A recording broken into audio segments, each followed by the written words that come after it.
forgive. Oftentimes, you can be in that position of forgiveness, and the other person isn't going to change how they're acting. Does that change how you forgive? According to Jesus, no. My forgiveness to you is not based on your response to changing yourself. The forgiveness comes in this passage. We're seeing all of this and says, truly, this is the Son of God, because it can't be any of us that could live this type of life of forgiveness. Even while he forgives, they continue in behavior that hurts him. See, the difference is in the pain that he's receiving, he's not receiving it in a sense where it is, in a sense, hurting him. He is bearing our sins on the cross because he chose to lift that burden. He is bearing their hurt and their pain because he's going mercy and forgiveness. And if you think you've had pain, I can't imagine the pain of crucifixion for sins when he is truly an innocent man. Doing that becomes a witness to the lost that are right there with him. So the question is then how you live. Is it a life of forgiveness? And how you live your life of forgiveness, it could possibly make and break your witness and your ability to see the kingdom grow. It is through our willingness to forgive, even though those pains go deep. Because it's through that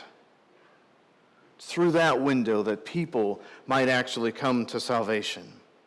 See, your lack of forgiveness could very well deter unbelievers. And because of your lack of forgiveness to another person, even if they don't change their behavior, you could seal the fate of those around you who watch how you respond as a Christian in your lack of forgiveness. And your lack of forgiveness can embitter even a good person or your own children and cause them to stumble and to fall away from the faith. If they see your example, they might possibly leave the faith because you will not exhibit the willingness to bear the pain of your insult and thereby teach forgiveness by practicing it. To forgive is a mandate given to us by God himself. How do we make sure that we live it out? Because it will affect more than just you. How you bear the pain or don't bear the pain will affect either negatively or positively those. So you say, all right, I forgive, but how do I actually do it? How do I forgive people when I just say words, but it doesn't feel like it goes a little bit deeper than that? What are some practical tips on which we can do that for my sake and for the sake of those in my circle? Well, let's just start with the basics. Merriam-Webster, right? The Webster's Dictionary. What does it mean to forgive? It means to cease to feel. And so as we talked about last week, the importance that when your memory resurfaces, does it boil up with all these types of emotions?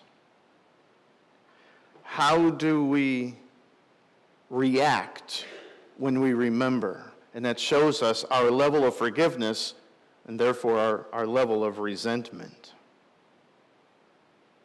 See, we do not change the facts of what happened. It doesn't condone the actions of maybe someone that hurt you, and if they were wrong in that, it doesn't change those facts.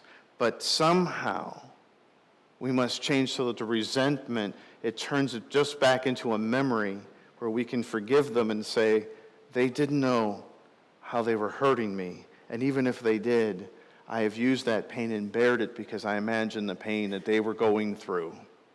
So what are some of these practical steps to cease to feel resentment? Number one, forgiveness means creating empathy and compassion for the one who offended you. Forgiveness is creating empathy and compassion for the offender. All right, so there are categories of feelings that are out there. When I took psychology, they kind of boiled them down. If you've ever seen that one movie by Disney where they're all inside the brain, it talks about 4 of them. And so there's technically 8 categories that they can be broken down to, 8 emotional families or categories. And that's fear and anger, sadness and shame, disgust and jealousy.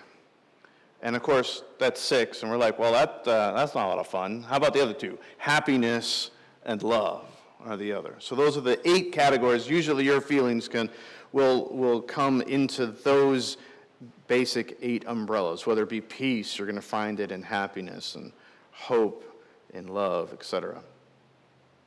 So oftentimes, if we think about resentment, we're like, well, where would resentment be in that list? Because when I resent someone, especially when I've been hurt, oftentimes bitterness and anger rise up. And so we think it must be from the anger family, but it actually feeds from the envy family. You see, we resent them because they're not hurt as much by what happened as you did. You both experienced the same. You both had the same experience, but you left with completely different feelings in the midst of it. And that's where empathy comes along, where we must not just sympathize with them, but empathize with them, try to see it from their perspective, try to see it from their own eyes.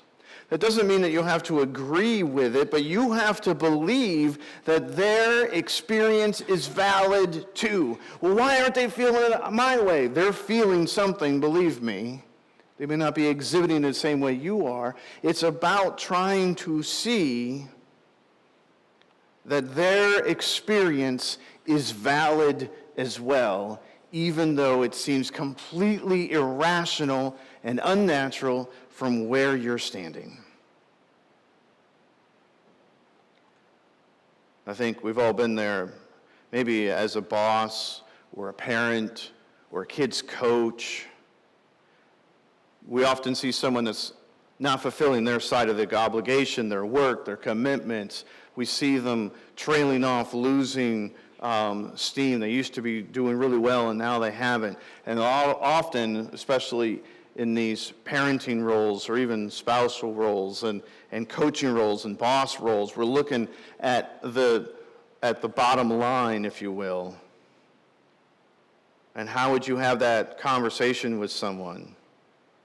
Most often, we would start by walking in and saying, you know what? I've noticed over the last course of whatever, if you're a boss, maybe the last quarter, last couple quarters, last few weeks as a coach, you're watching the kid not fulfill their obligations, his expectations, right? You say, I've noticed that over this last few weeks, you haven't been meeting these goals, these expectations. You haven't been doing your chores like I've asked. You haven't been fulfilling all these things. If you don't start doing your part, I don't know what the future holds.